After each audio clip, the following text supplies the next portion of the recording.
You'll hear a number of different recordings and you'll have to answer questions on what you hear.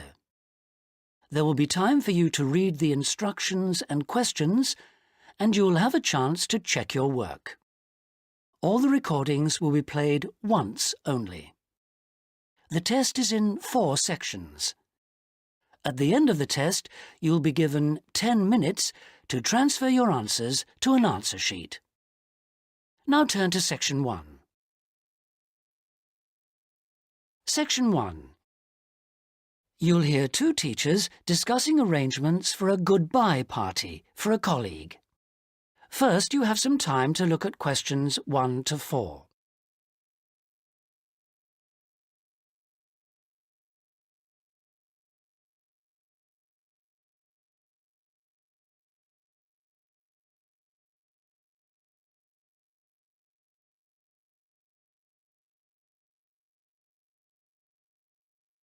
You'll see that there is an example that has been done for you. On this occasion only, the conversation relating to this will be played first. Hi, Tony. Thanks ever so much for coming. You know we've been asked to organise something for John's farewell. Yeah, sure. It's about time we started working out details. Exactly. We don't want to leave it so late that it's double the work. Right. Do you want me to take notes? Oh, that'd be great, thanks. Right.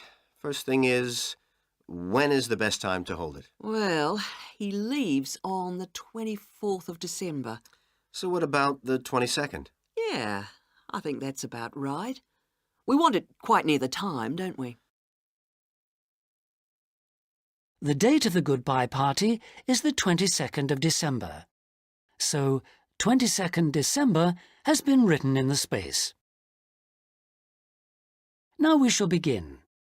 You should answer the questions as you listen because you will not hear the recording a second time. Listen carefully and answer questions 1 to 4.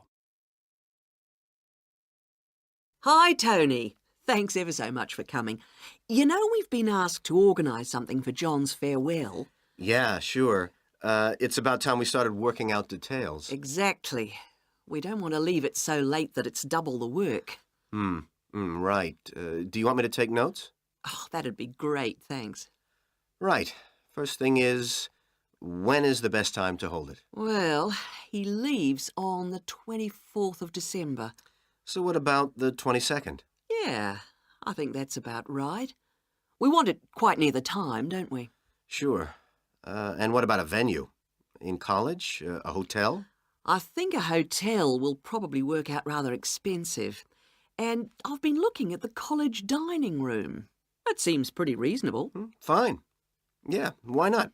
And then we ought to be thinking about invitations. Who mustn't we forget to invite? Well, obviously John and his wife. Oh, right. And the director. Uh-huh. The office staff. Yep. And all the teachers and all the students. Anyone else? Faculty heads? No, better draw the line.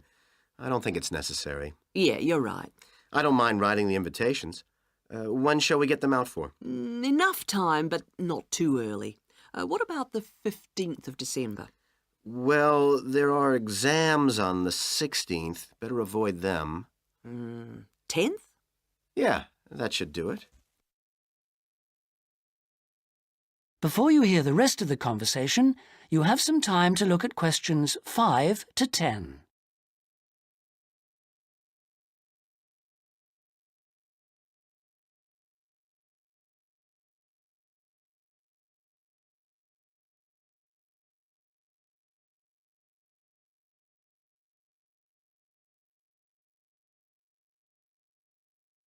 Now listen and answer questions 5 to 10.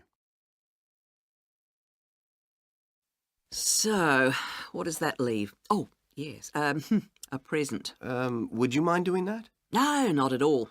We usually go round with an envelope during coffee break, don't we? Yeah, coffee break's always the best time, because people have got their money handy. Yeah, exactly.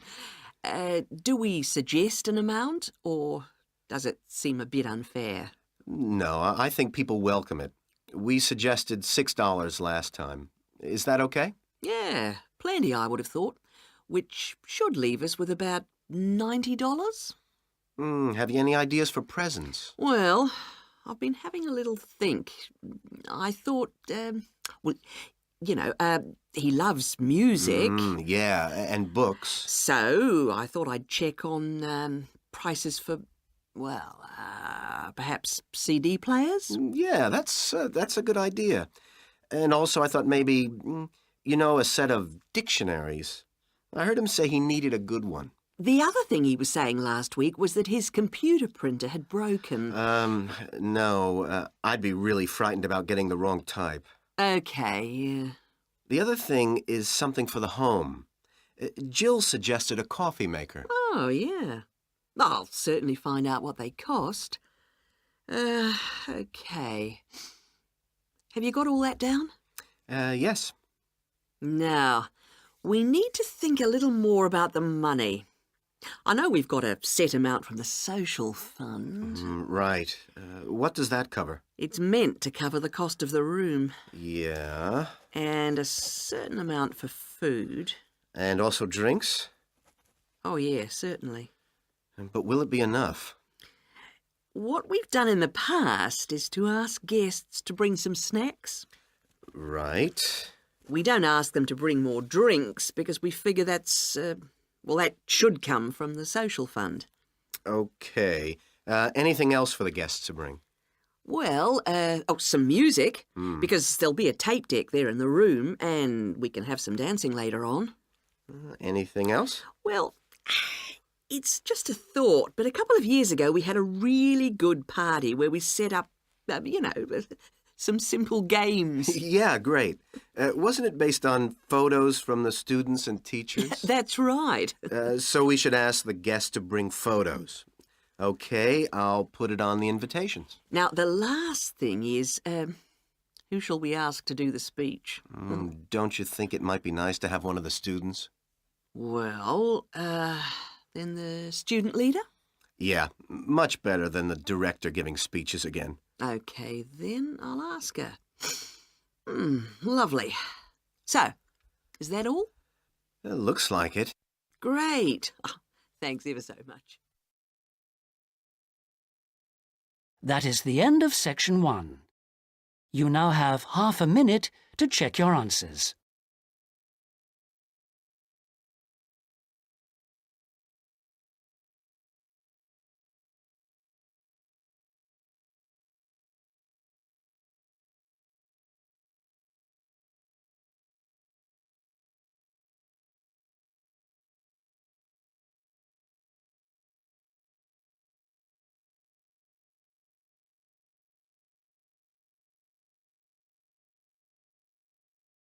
Now turn to section 2.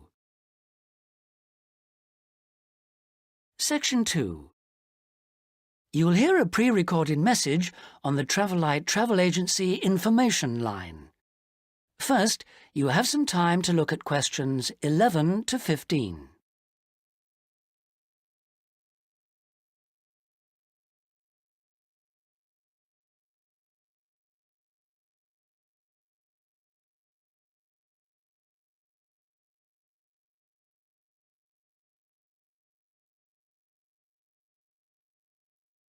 Now listen carefully and answer questions 11 to 15. Thank you for calling the free Travelite Travel Agency information line. You will not be charged for this call. In order to deal with all calls effectively, we offer you a number of options. Please listen carefully and press your required number at the appropriate time or dial a new number.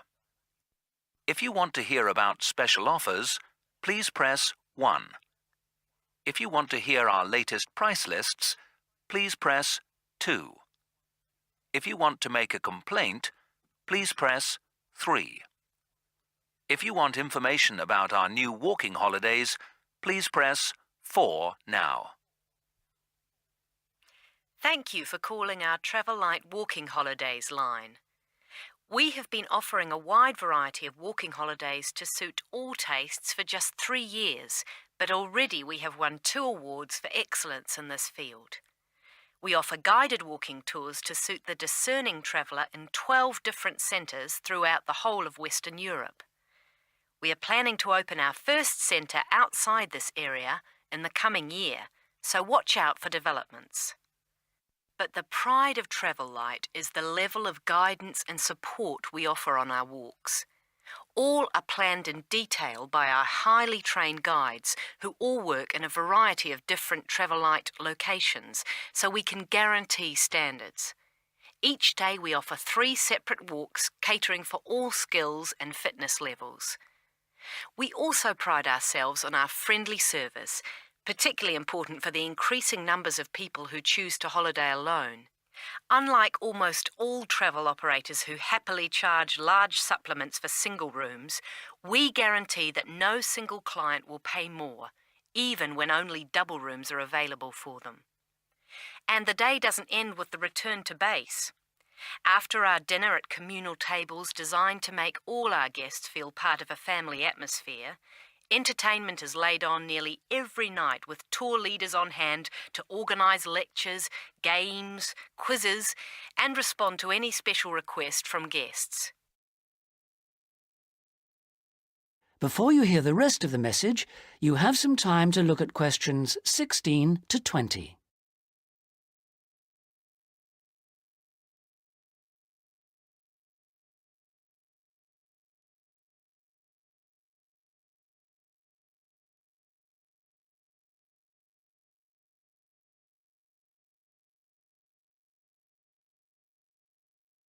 Now listen and answer questions 16 to 20. The following is a summary of costs and special inclusive offers on holidays for the coming summer. We have 3 lengths of holiday: 3-day, 7-day and 14-day. The 3-day holiday costs $180 for all accommodation, food and walking, and for the first time this year, we are including in that price the cost of picking you up from the nearest station. The 7-day holiday costs $350 per person and, as well as including the offers of the 3-day holiday, also includes a magnificent book giving the local history. On top of that, we are able to include free maps for you to better enjoy the walking and even plan in advance if you wish. For the 14-day holiday, our special price is $690 per person, and that includes all the offers for the 3- and 7-day holidays, plus membership of a local walking club, so you can better enjoy the full flavour of the local life. For further information, please contact your local travel agent. Thank you for calling the Travel Light Travel Agency Information Line. That is the end of section 2. You now have half a minute to check your answers.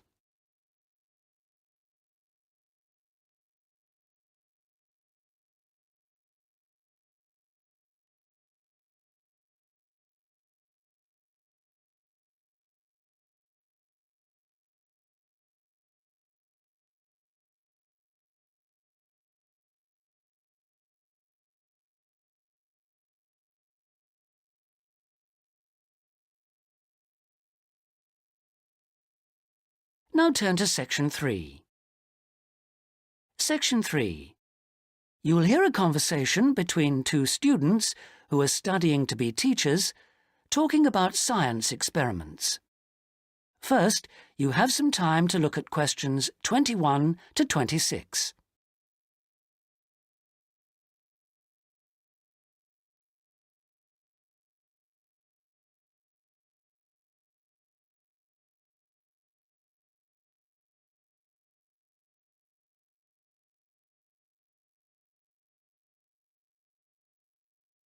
Now listen carefully and answer questions 21 to 26. Hi, Sue. Hi, Mike. So what happened to you last week? Oh, I was sick with the flu.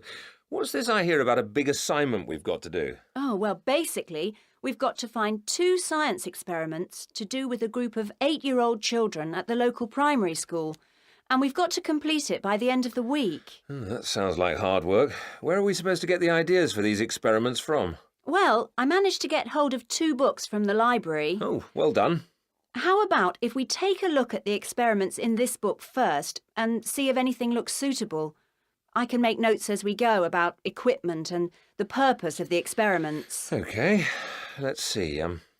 The first experiment is called Make Your Own Hovercraft, which sounds very ambitious.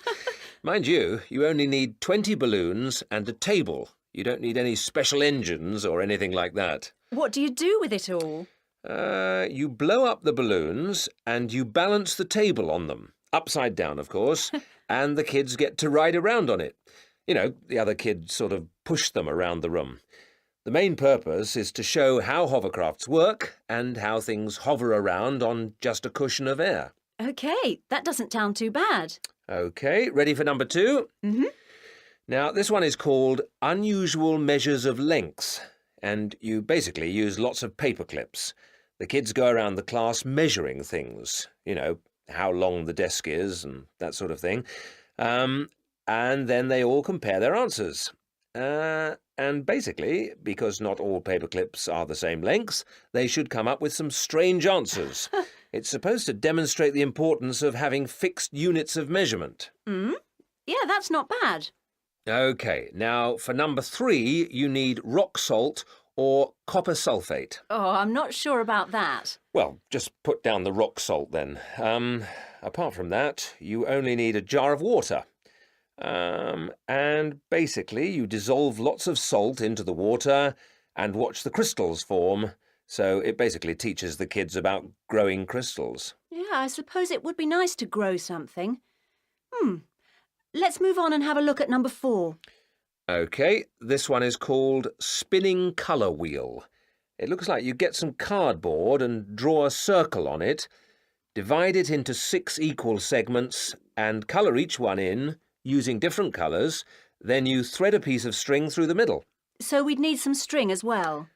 Yes, sorry. And you spin the wheel around, and if you can get it spinning fast enough, hopefully the colours all merge and show up as white. Oh, I didn't know that.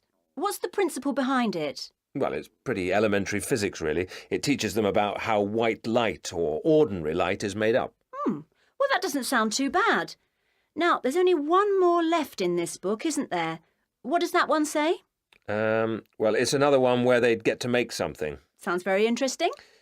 You need quite a lot of equipment, actually. A hand drill, an old record, a pin or needle, some paper and a bolt. Go on. What do they have to do? Well, they basically make a record player. The main idea is to teach them about recording sound. But hopefully they'd also see that you need motion and an amplifier to make the sound heard. OK, well, it does sound interesting. Shall we go through all of those again and decide if any of them are going to be suitable? Before you hear the rest of the conversation, you have some time to look at questions 27 to 30.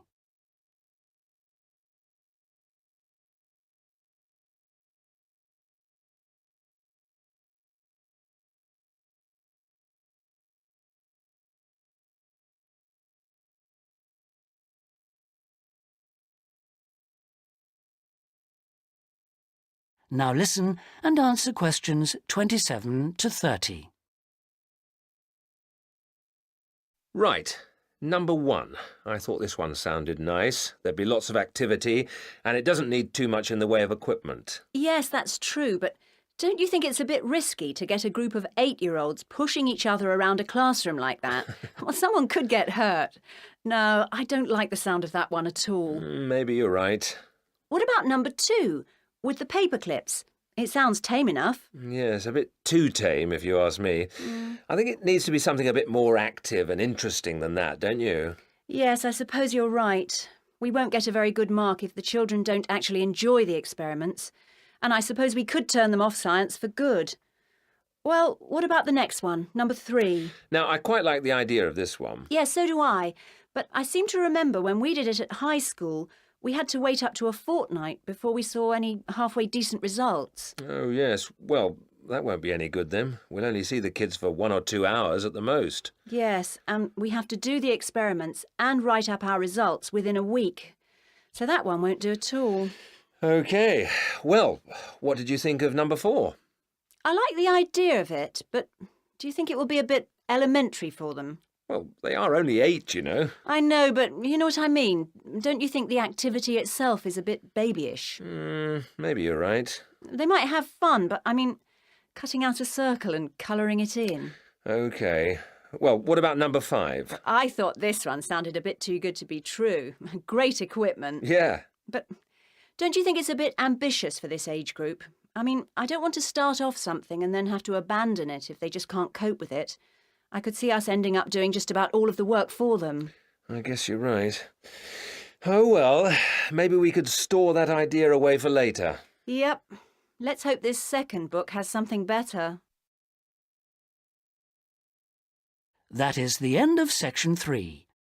You now have half a minute to check your answers.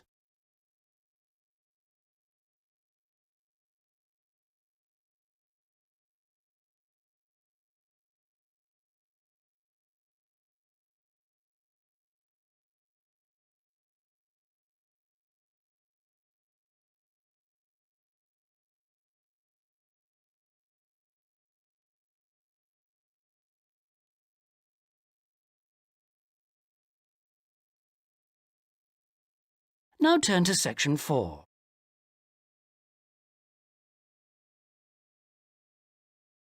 Section 4. You'll hear a lecturer talking about the meshing of sharks in Australia. First, you have some time to look at questions 31 to 40.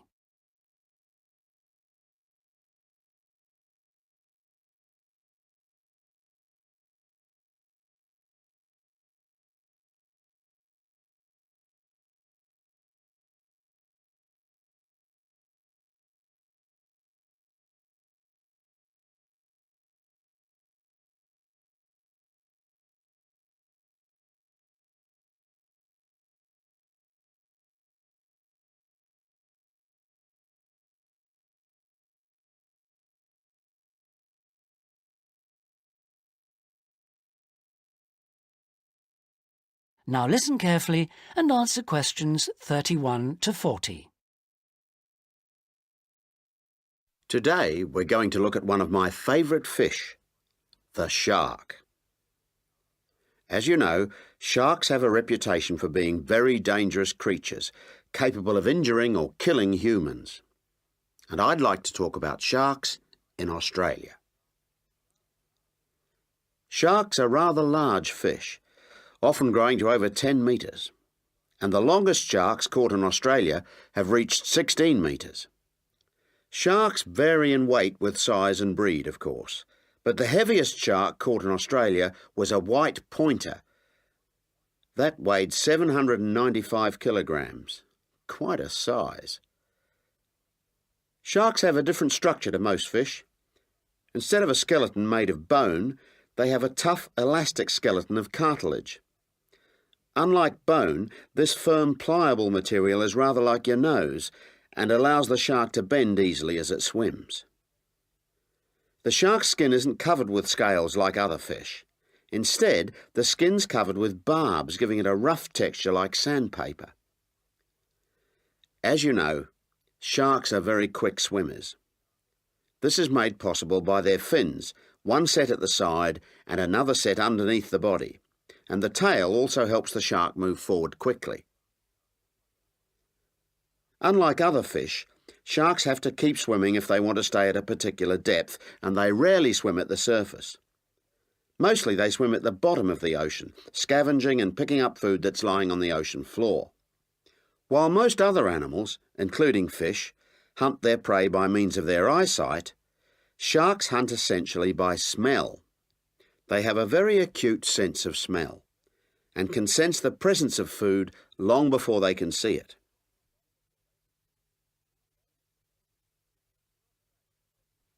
In Australia, where people spend a lot of time at the beach, the government has realised that it must prevent sharks from swimming near its beaches.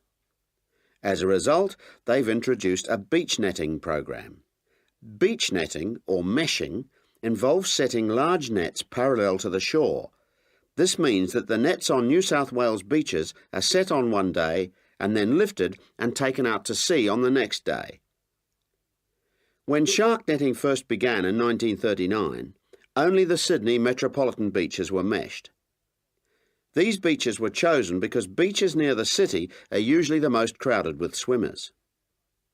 10 years later, in 1949, systematic meshing was extended to include the beaches to the south of Sydney.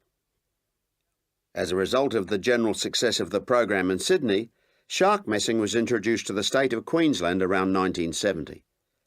The New Zealand authorities also looked at it, but considered meshing uneconomical, as did Tahiti in the Pacific. At around the same time, South Africa introduced meshing to some of its most popular swimming beaches. When meshing began, approximately 1,500 sharks were caught in the first year. However, this declined in the years that followed, and since that time the average annual catch has been only about 150 a year. The majority of sharks are caught during the warmest months, from November to February, when sharks are most active, and when both the air and the ocean are at their maximum temperature. Despite quite large catches, some people believe that shark meshing is not the best way to catch sharks. It's not that they think sharks are afraid of nets or because they eat holes in them, because neither of these is true. But meshing does appear to be less effective than some other methods, especially when there are big seas with high rolling waves and strong currents, and anything that lets the sand move. The sand that's holding the nets down. When this moves, the nets will also become less effective. That is the end of section 4. You now have half a minute to check your answers.